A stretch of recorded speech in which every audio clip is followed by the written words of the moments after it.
On today's podcast, we're going to be covering preventing falls, so stay tuned.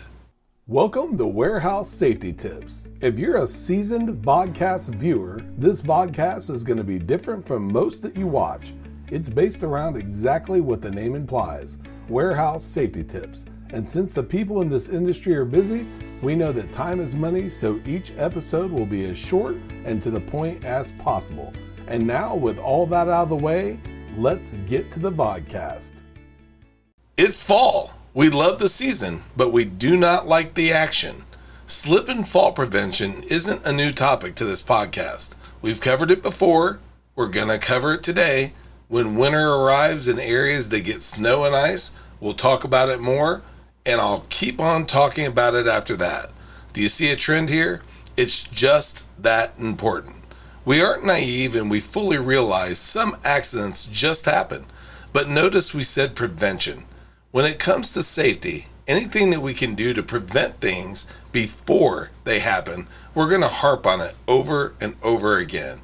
In previous podcasts, we mentioned that emergency room visits exceed 8 million per year due to falls. Now, although we hope it's not, that number is probably much higher now. And of those falls, approximately 12% are slip and fall accidents. What does that mean for facilities? Of course, the lost safety for its staff, but also lost time and money. And it can be avoided. Once again, prevention. So what can you do to make your facilities safe from slips and falls? Here are several tips to get started. If you're in an area with regular rain, snow, and or ice, stamp and wipe your shoes or boots off at entrances. Have mats and or fans at entrances and areas that get slick.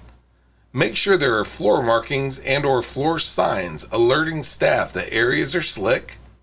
Use floor markings and or signs with non-slip properties. Have maintenance regularly mop slick areas.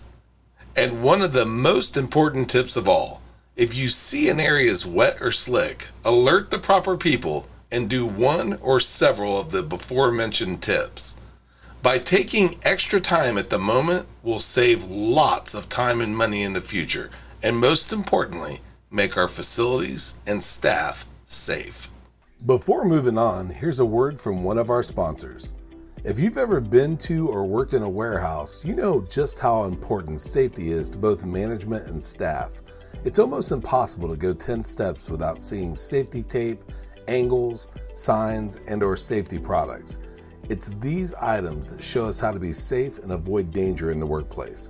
And if you're looking for the best products to make this happen, look no further than Mighty Line. Mighty Line floor signs and floor markings offer the best industrial products out there. We're proud to have Mighty Line as the official floor sign and floor marking company for the Warehouse Safety Tips podcast and site. Go to mightylinetape.com/safety tips to request a sample pack of their incredible safety signs and floor markings. We hope you enjoyed this episode of Warehouse Safety Tips. If you visit warehousesafetytips.com, you'll find the show notes for this episode and access to all of our blog posts, previous podcasts, advertiser information, and much more. Thank you for listening to Warehouse Safety Tips and have a safe day.